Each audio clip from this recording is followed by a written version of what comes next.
Hello, I'm Jan Jordan, and I'm pleased to welcome Dr. Stephen LauKaitis, a board-certified ophthalmologist who specializes exclusively in plastic and reconstructive surgery of the eyelid, and welcome him to beautify.com podcast. The topic for today will be cosmetic lower eyelids. Hello, Dr. LauKaitis. Can you please tell us a little bit about your medical training, background, skills, and experience? Good morning. Just to talk a little bit about, let's say, my experience in regards to this. I have close to 40 years of experience in working with lower eyelids, amongst other things around the eye. Anything that touches the eye from a skin point of view is what my expertise is.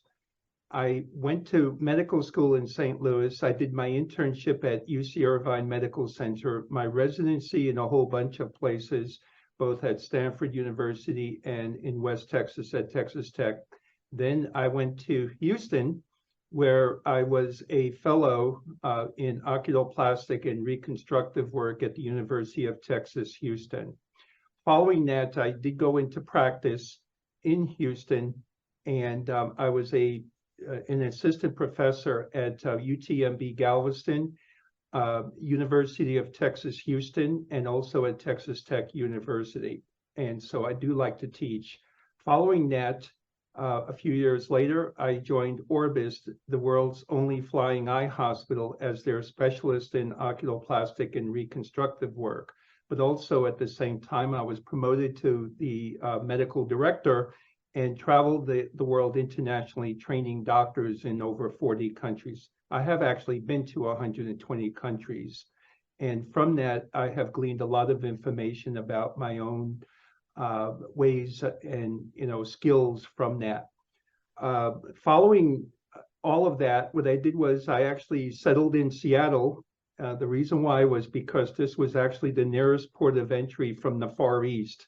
I was traveling quite often to China, Korea, Hong Kong, and in Southeast Asia. And so I decided to put my home in Seattle, joined a medical practice there, and then essentially started Allura Laser and MediSpa here in Kirkland, Washington.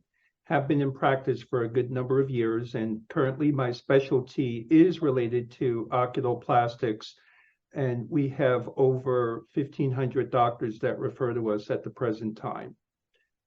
About a third to a half are actually cosmetic portions within the surgeries, and one of our expertise is actually the lower eyelid and all the different combinations and permutations that we need to know about that. Thank you for that. What is the most common concerns that can be addressed by lower eyelid surgery? The most interesting thing to know about the lower eyelid from, let's say, a puffy point of view, people come in and they say, I have puffy lower eyelids. And they'll say, and this is the most common one, is they'll say, I'm tired of people telling me I'm tired. I'm tired of being told I'm tired of what's going on. And because they say I look tired, even though I'm not tired.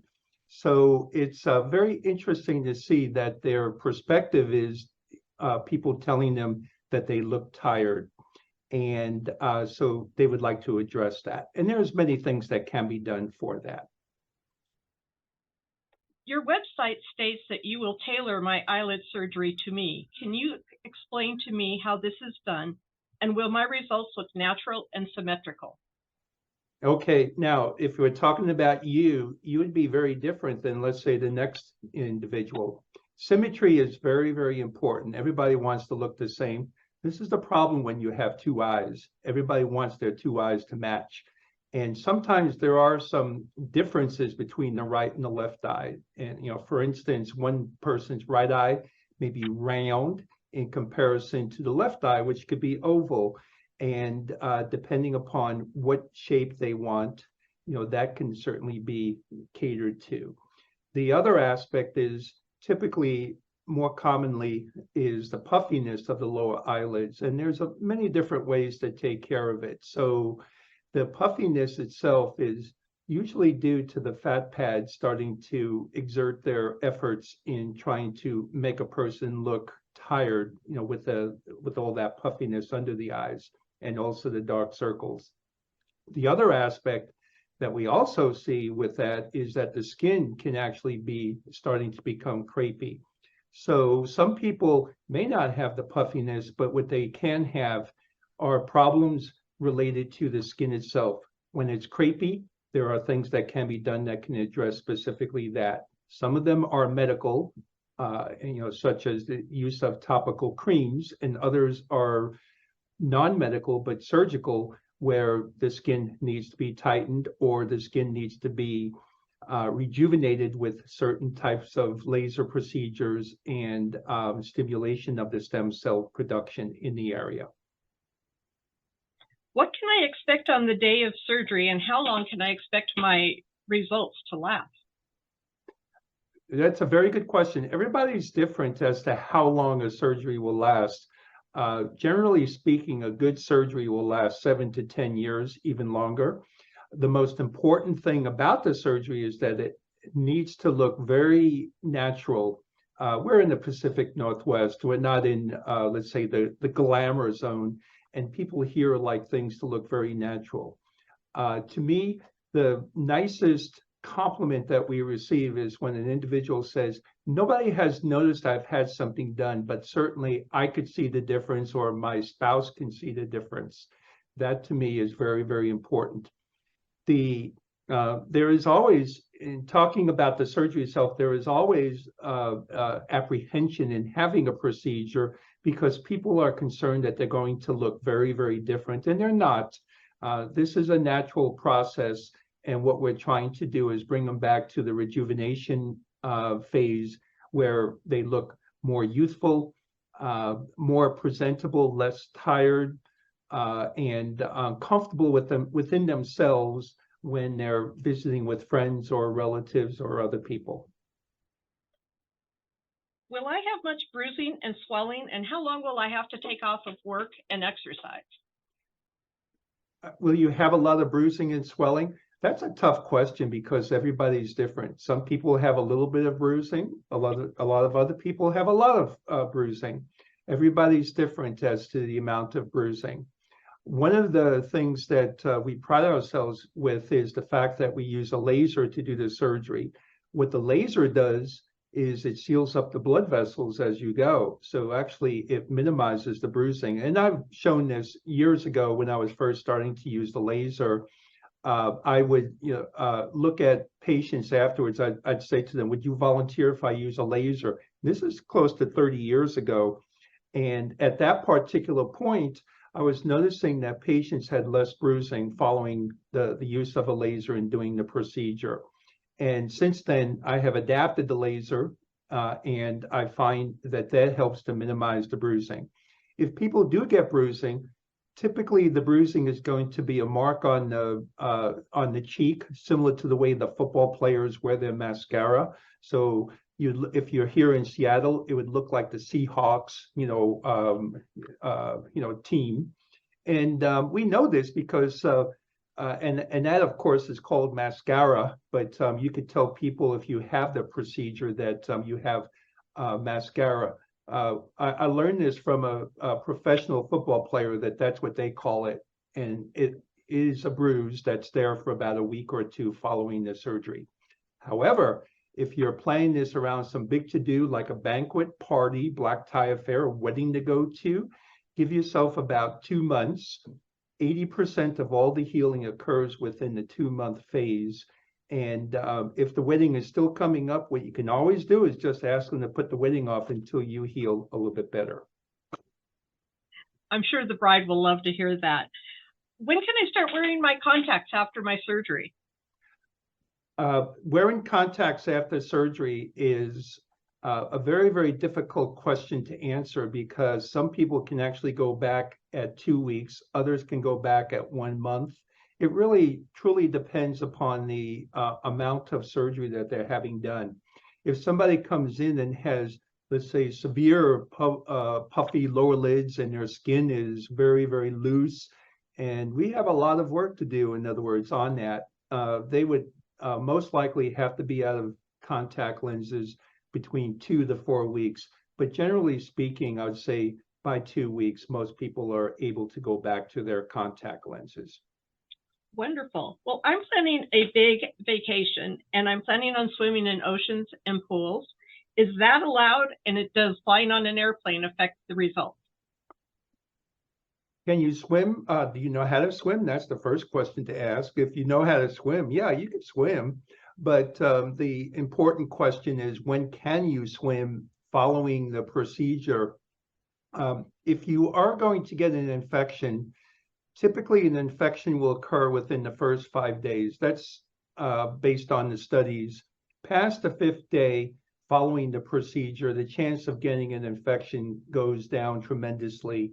We do have you use antibiotic ointment following the procedure, but if you decided to go swimming and it's been about, let's say, 2 weeks, that's a very comfortable time. There would not be a problem. You may have some irritation to the wounds, but that should not be a major factor. What was the other part of the question you were asking? Can I fly on an airplane? Oh, yeah. Can you fly on an airplane? We have patients who fly down from Alaska. I've actually had some consultations from patients from Hawaii who have actually gone back to Hawaii and want to know when they can get back to the sunshine and everything like that. And Alaska, people like to go back up there soon because of family. And so you can get on an airplane after about 5 to 6 days following a procedure. Your risk factors are really within the first 5 days. So what you're saying is that I can go back to my regular life as soon as I have surgery, as long as I'm careful not to get an infection? Well, it depends upon your job, and it also depends upon what you do. Essentially, what I would say is that my nurses always advise you 2 weeks. If you have a question, 2 weeks. 2 weeks is a good general rule. The interesting thing is that people say, well, I'm very athletic, I want to go back to running. What we say is 2 weeks is when you could probably go back to full running, but you could start walking after a few days. The risk factors are truly within the first 5 days. For instance, the first and the second day are your risk factors for more swelling and more bruising. So we really want you to chill.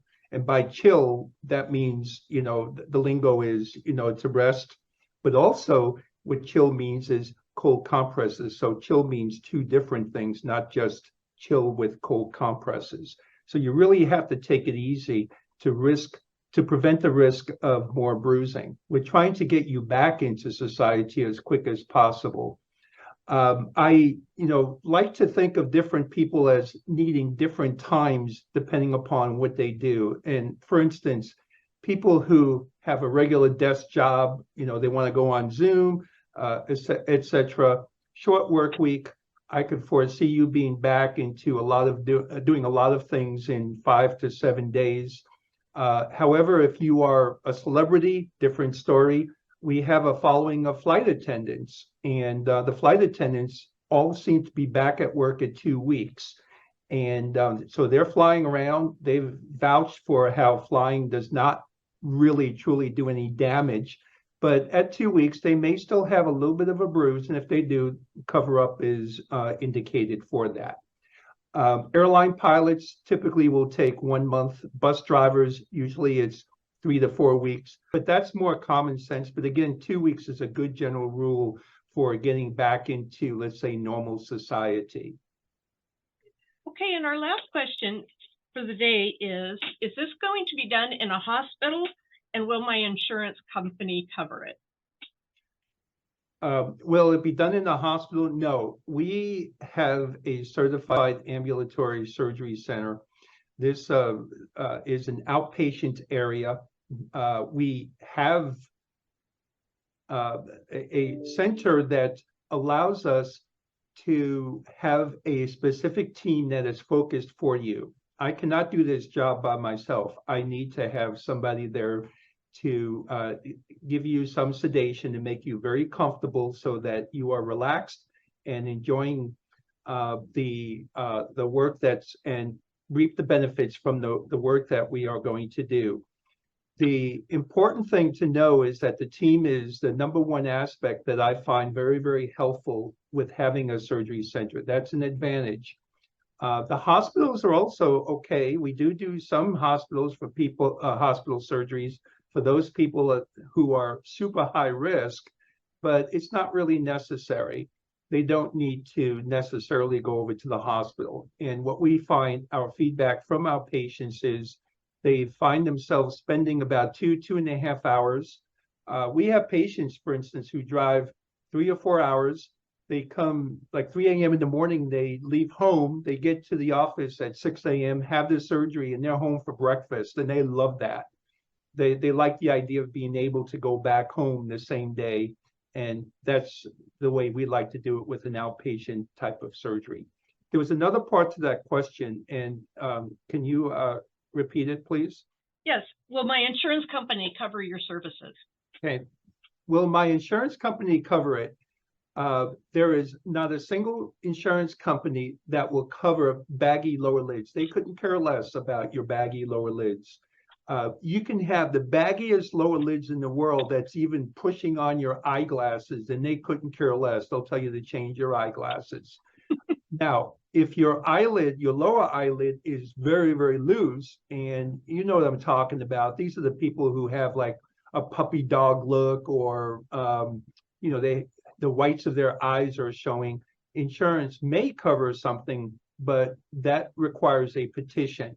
And by a petition, what that means is we submit the information to the insurance, and the insurance company will render a decision in 2 to 4 weeks. But quite frankly, we find that if you're coming in for baggy lower lids, don't expect your insurance company to cover it. They send us notes and they state this. They say, don't even submit it. We got plenty of other things to worry about, and we're not interested in your baggy lower lids. Well, Dr. LauKaitis, thank you for all of this valuable information. We look forward to seeing you again in the near future. Oh, well, thank you. I certainly had fun doing this. This was a great opportunity, and I hope it gives everybody an idea and a perspective as to what's involved. Thank you so much. For more information, please visit Dr. LauKaitis' website at allurelasercenter.com. That's www.allure cosmetic center.com.